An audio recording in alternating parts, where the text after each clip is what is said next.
모공 크기 자체가 좋아지진 않았어요. 그래서 고민이 좀 많았는데 내가 최근에 좀 많이 하고 되게 좋아진 게 뭐냐면은 일단은 모공의 크기를 결정하는 요인은 여러 가지 있는데 대표적으로 두 가지가 있고 다 뭔가 손상을 줘서 복구를 하는 과정이잖아요. 근데 안 아프게 주사하면서 손상도 안 주고 뭔가 피부에 좋은 영양분하고 구성성 컴포넌트 자체를 넣어줘서 모공이 좋아지는 거잖아요. 그래서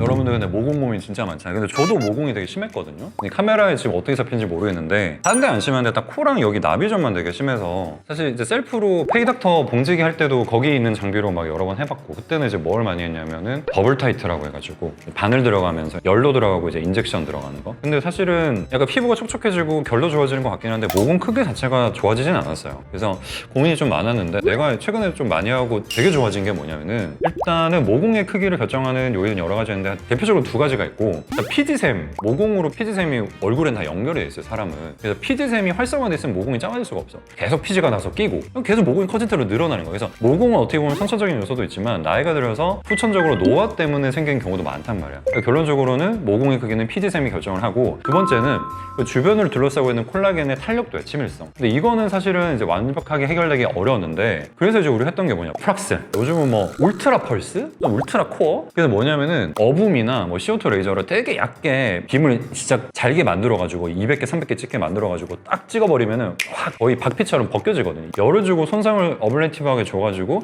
재생되는 과정에서 콜라겐을 유도하겠다는 거잖아. 간접적인 거야. 데미지를 주면 힐링이 된다. 그러니까 그런 것들을 조금 얇게 만드는 게 바늘 들어가서 열 주는 거. 실펌, 포텐자, 시크릿. 근데 그것도 좀 애매해. 요즘 바늘 없는 거 쏘는 거 이제 큐어젤, 미라젤. 근데 이제 결국은 내가 요즘 효과 보고 있는 건 뭐냐면은 그냥 레티젠, 리투. 내가 피지샘을 어떻게 컨트롤할 수 없다 쳐. 콜라겐을 만들어줘야 되는데 보통 이렇게 피부가 탄력해서 이렇게 늘어지거든요. 그러니까 늘어지면 이게 늘어진 세로 모공이 생겨요. 그러니까 이게 나중에 거울 보고 이렇게 당겨보면 모공이 사라져.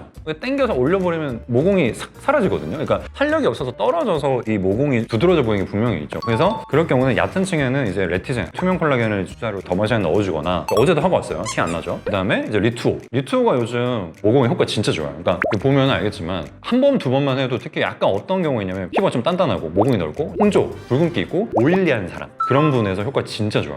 그런 분들은 피부가 차오르면서 결도 좋아지고 피지도 살짝 없어져. 되게 드라마틱한 결과를 많이 봐서 프락셀하고 뭐 때려놓고 바늘 놓고 하는 게 다 뭔가 손상을 줘서 복구를 하는 과정이잖아. 근데 레티젠이나 리투오는 안 아프게 주사하면서 손상도 안 주고 뭔가 피부에 좋은 영양분하고 구성성 컴포넌트 자체를 넣어줘서 모공이 좋아지는 거잖아. 그래서 이게 약간 컨셉은 다른데 내가 굳이 손을 들어주자면 약간 이쪽으로 손상 없이 힐링을 시켜주는 그런 목적이죠. 그래서 안티에이징의 컨셉도 가지고 있고 힐링의 목적도 있고.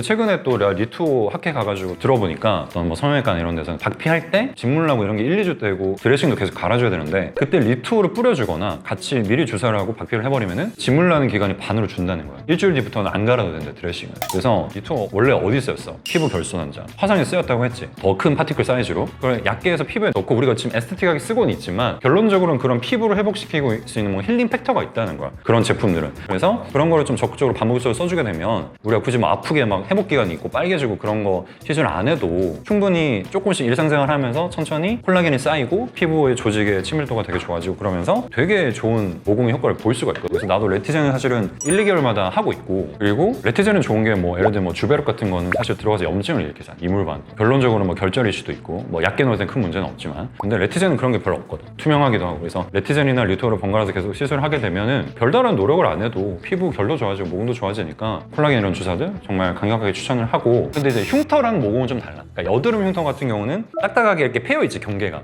근데 그거는 깨줘야 돼. 뭔가 센 걸로. 그래서 이제 옛날엔 프락셀을 했는데 요즘은 이제 큐어젤. 미라젯으로 얇게 이렇게 스킨 부스팅해서 뿌려주는 거는 되게 좋은데 미라젯은 따다다닥 10만 샷이. 근데 큐어젯처럼 세지를 못하거든. 왜냐면 큐어젯은 이렇게 솔레노이드라고 해서 자석으로 빵 쳐주는 피지컬한 거고 이 미라젯은 뭐냐면 레이저로 물을 달궈가지고 빵빵 치는 거기 때문에 세기가 달라. 그래서 약하게 여러 번 뿌려줄 때는 미라젯이 좀 우월한 것 같고 큐어젯은 이게 세게 찢는 게 이제 우월한데 흉터에는 그런 서브시전 효과가 반드시 필요하기 때문에 밑에 찢어주는 큐어젯으로 찢어주고 레티젠 주사하고 나는 그걸 반복을 하고 흉터 같은 경우에는 그럴 경우는 일주일 정도 딱지가 져. 회복기는 필요한데 그냥 단순 나는 모공 때문에 고민이다, 코나비전. 그러면은 아프지 않게 뭐 손주사나 더마샤인을 통해서 충분히 이제 콜라겐을 전달할 수 있기 때문에 그런 걸 반복하면 충분히 이제 모공에도 효과가 있을 수 있다.